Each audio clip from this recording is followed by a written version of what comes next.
I mean, what? What's going on here? I mean, is this mainstream media? Are they just right out here in public saying, yeah, I just made this entire thing up. Didn't even talk to the guy that the article was written about. Never bothered checking any of my sources. But believe me, because Elon Musk, Russia in headline means make monies. I'm not kidding you.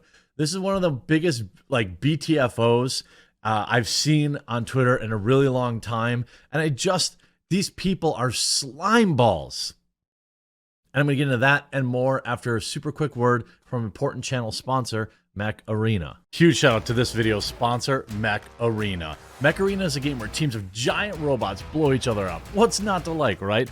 Everyone loves blowing stuff up with their friends. And right now it's even more exciting because they have world famous soccer star Neymar Jr. coming to the game as a limited edition mech pilot. And you can get him free just for playing. Better yet, Neymar Jr. is one of the most powerful pilots in the game. First, he massively boosts your damage from missile weapons and assaults. And on top of that, the only pilot in the game with a special perk, he lets your mech sprint more often and lets the mech sprint for longer. I've been having absolute loads of fun using Neymar Jr. with my favorite mech, Lancer, whose special ability lets him jump in, cause havoc, and then get out quick. Neymar Jr.'s extra speed and damage boosts really help him out. Neymar Jr. is the strongest pilot in the game right now, and you can get him for free. Just play Mech Arena on 7 different days between October 6th and December 18th, and he's yours. It's super easy to do, and trust me, you don't want to miss out. And this month is absolutely huge for Mech Arena. Mech Arena is finally available on PC, and you can enjoy a full cross-platform experience. Those who check out Mech Arena on PC can enjoy high performance, benefit from a bigger screen, customize your controls, and much more. And if that's not enough, install Mech Arena on mobile and PC using my personal link or this QR code and get a free starter pack worth $15, an amateur crate, 308 coins, and a Pulse Cannon 4 to help kickstart your game. And if you're quick, you can add me to your friend list and we can play some matches together on mobile or PC. Well, there's a major storm going on outside, so I don't know if this video is going to get uploaded. Satellites! Let's see how Elon's Starlink does. But by the way, just trying out the game is immensely helpful to the channel, and it's a lot of fun too. So it's a win-win. Now, Ian Bremmer put out this tweet thread yesterday. Ian Bremmer is a political scientist, author, a Columbia teacher apparently, columnist at a time, president of Eurasia Group and G0 Media. Writes, Elon Musk told me he had spoken with Putin and that Kremlin directly about Ukraine. He also told me what the Kremlin's red lines were. In terms, what he's talking about is when Elon decided to wade into geopolitics on Twitter, which, you know, I kind of wish Elon would just focus on finishing the Twitter deal and making sure Tesla and everything else doesn't get so disrupted. But anyway, he's making a bold claim here. He's saying, I spoke to Elon Musk directly and he confirmed this story. He continues, I've been writing my weekly newsletter on geopolitics for 24 years.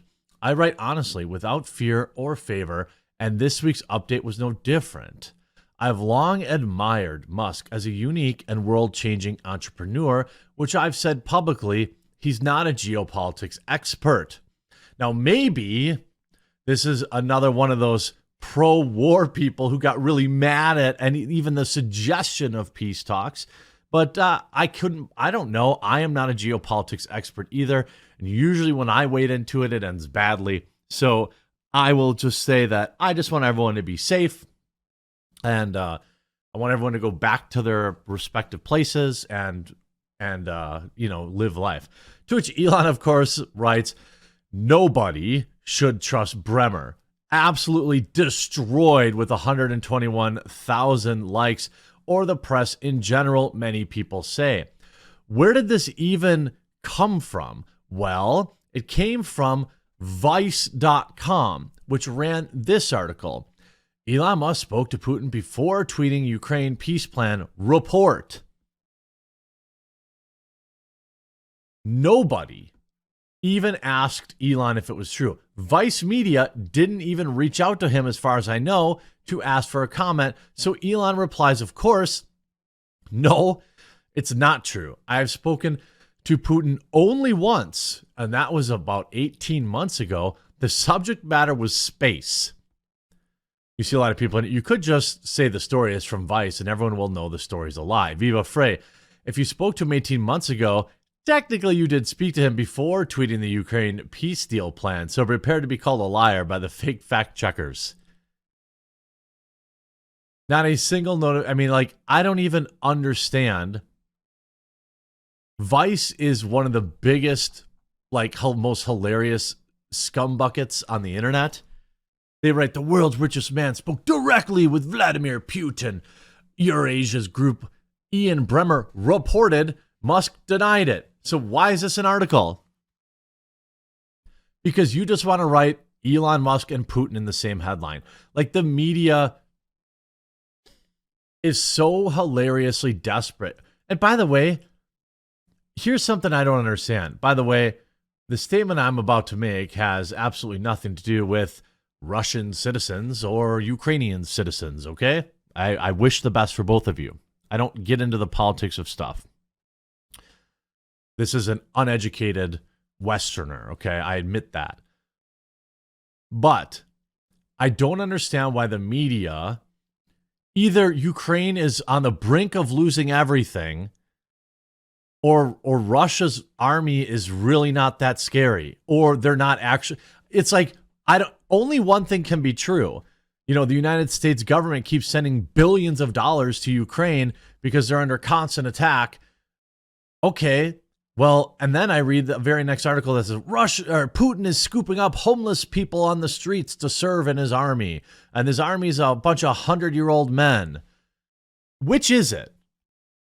You know what I mean? Maybe I don't know. I'm not there. Obviously, I see the aftermath, but like, the media is just, in the West, is just so obsessed with Russia.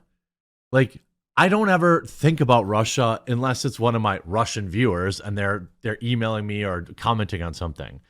Just like they probably don't think about the United States very often. Most of us are just trying to get by, go to work, you know, save up a little something for ourselves to maybe retire one day.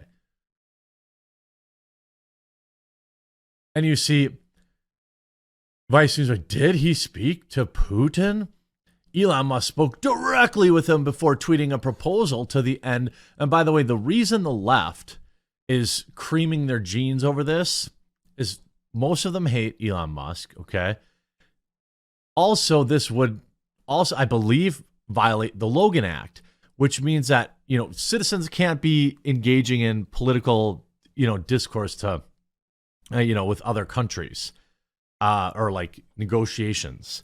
Now, it wasn't a problem when John Kerry did it with Iran, right? I mean, that was fine. But when Elon Musk does it, suddenly everyone cares about the Logan Act, all right? By the way, neither of them should do it. If Elon Musk really did talk to him, why? What was he thinking? Okay, no, dude, don't do that. But he has outright denied it, of course. But this all goes back. There are people out there that believe, and I'm starting to kind of like wonder, at least, remember all the backlash that Elon got when he was making some sort of like peace negotiation deal? It sure seemed like a lot of the pro-war, like that's when he goes up against the war machine suddenly. Now, this is not like a question of whether or not this is a good offer or not. But it sure seemed like there was a whole slew of new people extremely angry at Elon Musk. Of course, The Hill. Elon Musk denies he talked to him ahead of the controversial tweet. Why is this a story then? It's because they just want to smear Elon. Like, that's just... Look, Elon makes mistakes. I think he's spread too thin. I think really he should probably stay out of complicated geopolitical stuff, especially, wars. I know that he wants to say something, but sometimes the key is to say less. That said, essentially, Bremmer is saying that Elon told him directly that all of this is true. One of two things is true. Either he's outright making this up, which could be true, or two, Elon told him this in confidence, and then he betrayed him for a few media clicks. Also possibly true. But it doesn't even matter, because the media is so obsessed with this, keeping this war going and putting billions and billions more of United States. Where's everybody else's money, by the way? Where's NATO's cash and all this? Why is the United States sending hundreds of billions of dollars? Right? It activates the old almonds, doesn't it? I just want all of this stuff to be over, and I want people to be safe.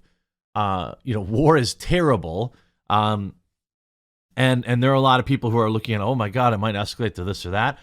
I don't believe it will. But I don't know anything. I don't know anything more than most of these people on Twitter who pretend to know. At least I am honest about it. But everything here looks like it's absolutely fake. This is called a wrap-up smear. Democrats leak a rumor, media runs it as truth, and it's intended to damage the target.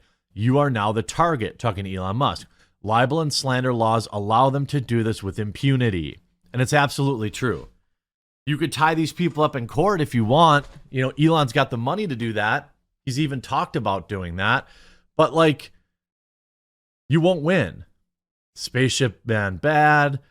He replies, fair enough. Thanks for clarifying. These days are often too wrong the impression without context putting out there. Sue. People are saying to sue. I mean, he could destroy Vice if he wanted. He could buy it and shut it down if he wanted. I don't understand. I think it's because he dared to suggest peace, and some people really love keeping the war going. And unfortunately, those people aren't even in Russia or Ukraine. But that's where I'll leave that. I hope you enjoyed this video. I hope you try out Mech Arena. We'll talk to you again real soon.